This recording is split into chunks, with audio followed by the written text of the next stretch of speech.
I'm glad you're here. Today could be the best episode ever.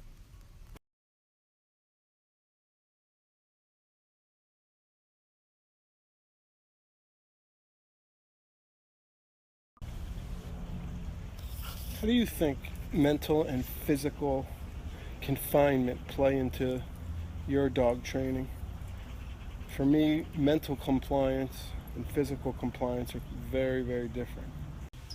All the dogs you see here, Penny, Lucy, Keita, Gracie, Buddy, Jake, Roxy, have all struggled with people trying to get physical compliance without mental compliance. When you remove an animal's ability to make choices, you create stress. And that's what going for physical compliance over mental. And a step further, what do you think the animal's perspective is? Do you think that they're viewing you as somebody that can help? If you're making choices for them and they don't make sense to them? The mental confinement is what caused all these guys to have stress. Barrier frustration, leash frustration. When they come here, they can move free, they can explore. It reduces their own stress. They're free to be themselves with what my friend Janet calls a supportive shadow, which is me, telling them what I don't like, if anything. No physical. Think about every Hollywood movie with a out-of-control teenager. Right? The parents lock him in the bedroom and lock the windows, and what happened? The kid figures out how to get out. It's not mental, it's physical. And then you get checked.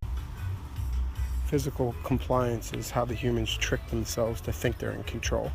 Sit. But mental compliance is how you know you're in control. That's when you don't have to put your dogs away when a neighbor comes over. You can walk by somebody with confidence, knowing that you can control the situation. Teresa's the DJ today. She's putting the music on.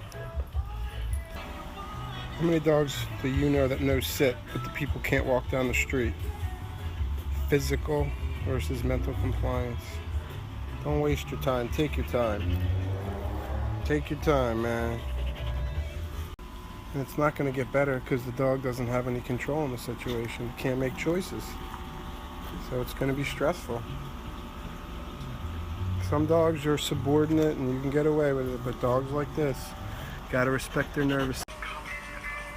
This topic's pretty much driven my whole fascination with animals for the last couple of years. I mean, I came from such a strong do background to...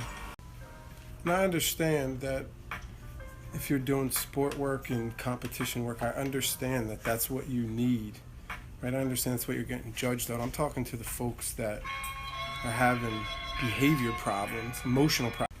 So, I mean, if your dog's having a problem, if anybody that you're in a relationship is having a problem and you can't help them, they know that.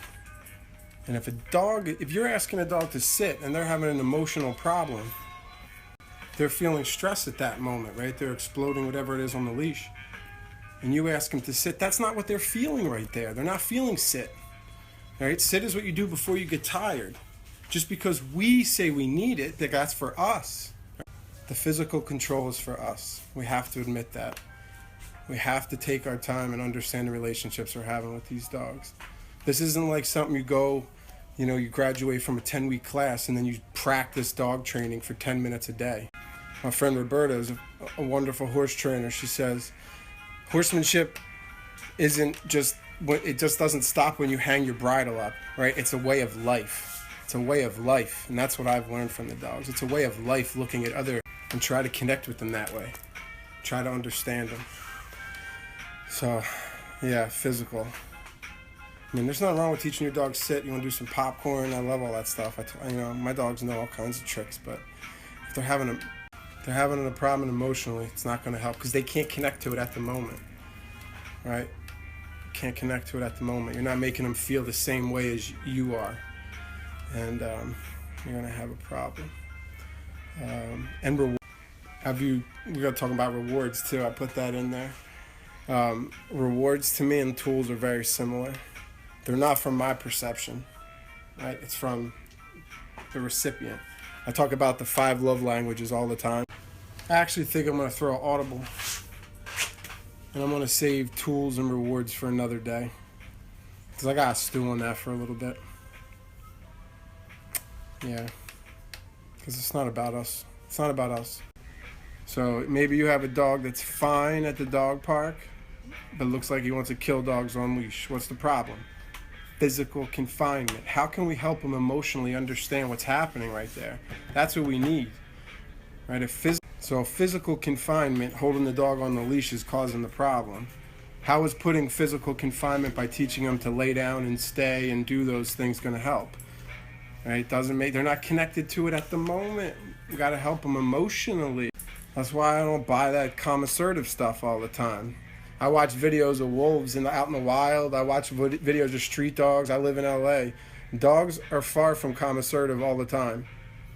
Sometimes they get emotional. Sometimes they got to do. So that's why I'm going to keep putting content out about dogs being dogs, having a good old time, reducing their own stress, playing, juking around, loving on each other. Did you see Beyonce and Keita making out today?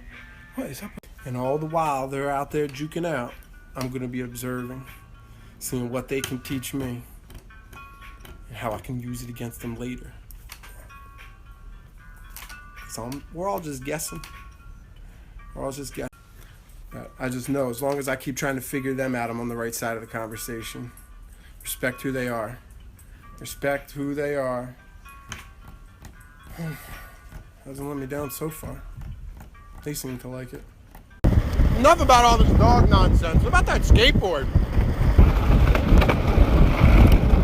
Woo! Uh-oh. Ah! Almost lost that.